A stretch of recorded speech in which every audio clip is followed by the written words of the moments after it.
பாருங்க, இது ஒரு தேக்கு மரம். ஆனால் இந்த தேக்கு மரத்து உச்சியில் பார்த்திங்கன்னா காகம் கூடு கட்டியிருக்கு. அந்த பார்த்திங்களா, அது எவ்வளோ பெருசுன்னா ஒரு பெரிய சட்டி பெருசு கட்டிட்டு அதிலே உட்காந்துருக்காங்க 2 காகங்கள். அவங்கள அந்த கூட்டை பாதுகாக்கிறாங்க. அந்த பாருங்க, உள்ளே இருக்காங்க.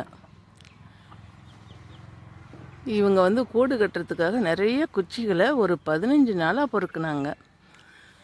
அப்படியே பொறுக்கி பொறுக்கி கொண்டுக்கிட்டு போய் ஒரு தட்டு கூடை பெருசு, ஒரு கூடை பெருசு அந்தோ பார்த்திங்கன்னா தெரியும், அங்கே மேலே இருக்குது, மேலே மேலே உச்சியில் அவ்வளோ பெருசு போட்டு வச்சு, அப்புறம் இந்த விளக்கமத்து ஈக்கிகள்லாம் அந்த வார்ஹோலோட சீவல்லாம் எடுத்துக்கிட்டு போய் அப்படியே மடக்கி மடக்கி வச்சு அழகாக கூடு கட்டுனாங்க. இது வரைக்குமே கட்டுனாங்க. இப்போ உக்காந்துட்டாங்க. அதில் முட்டை இட்டு அதிலே உக்காந்துருக்காங்க.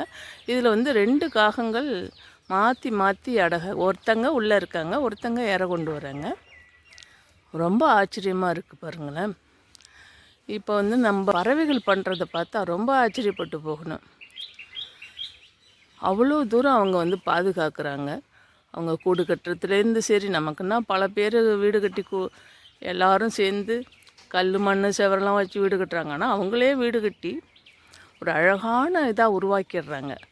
அது உள்ளே இருந்துக்கிட்டு அப்படியே இப்போ கூட இந்த இன்னொரு காக்கா இருக்குது பாருங்கள், ஒரு பெரிய காக்கா, அண்டங்காக்கான்னு சொல்லுவாங்க. அது அந்த கூட்டை தாக்கவோ எதுக்கோ வந்துச்சு. இப்போ பயங்கர சண்டை நடந்தது.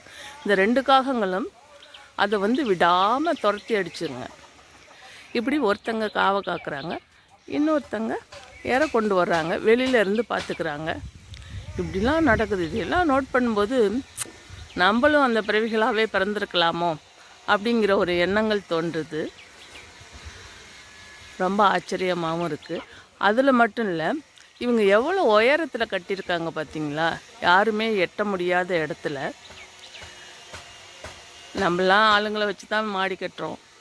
ஆனால் அவங்க யாருமே எட்ட முடியாத இடத்துல அந்த கூட்டை அமைச்சிட்டு எவ்வளோ அழகாக வாழுறாங்க பாருங்கள். இது எத்தனை நாளைக்கு நடக்குங்கிறது தெரியல, பார்ப்போம், பிறகு காமிக்கிறேன். இவங்க 2 பேருமே தான் அந்த கூட்டுக்குள்ளே இருக்கிறது. அங்கே பாருங்கள்.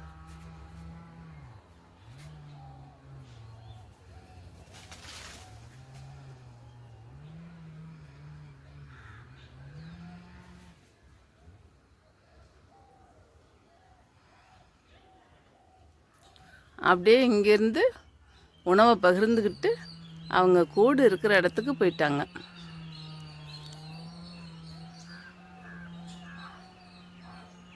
அங்கே போயிட்டாங்க. இப்படி தான் தினந்தோறும் உணவு பரிமாற்றமும் அந்த குஞ்சுகளை பொறிக்க வைக்கிறதுக்குள்ள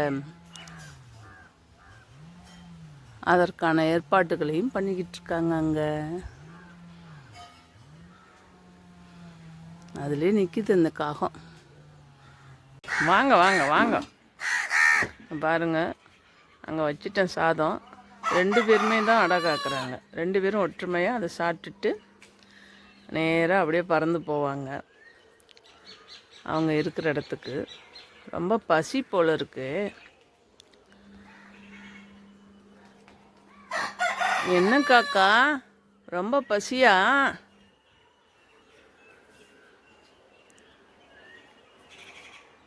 ஓ,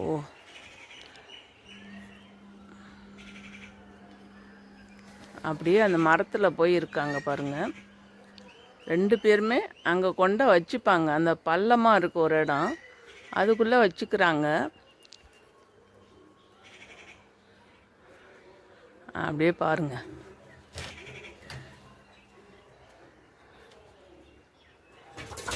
இன்னும் கொஞ்சம் அப்படியே க்ளோஸ்அப்பில் பார்த்தீங்கன்னா தெரியும். அந்த காக்காய்க்கு மேலே ஒரு இடம் இருக்குது பாருங்களேன், அதில் வச்சுக்கிறாங்க. திரும்பி வந்திருக்கீங்க. திரும்பவும் வந்து மிச்ச சாதத்தையும் எடுத்துகிட்டு போகிறாங்க. எடுத்துகிட்டு போயிட்டு அவங்க இருப்பிடத்துக்கு பறந்து போயிடுறாங்க. அந்த அங்கே உட்காந்துருக்குதுங்க.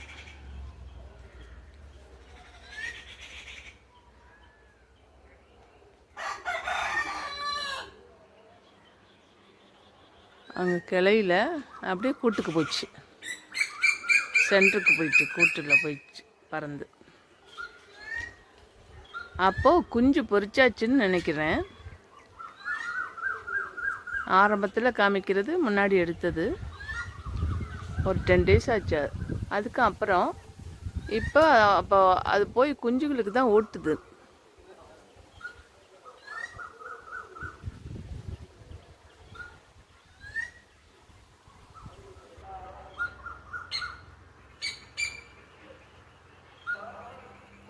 வாயில் சாதத்தோடு இருக்குது பாருங்களேன். இப்போ அப்படியே பறக்க போகுது.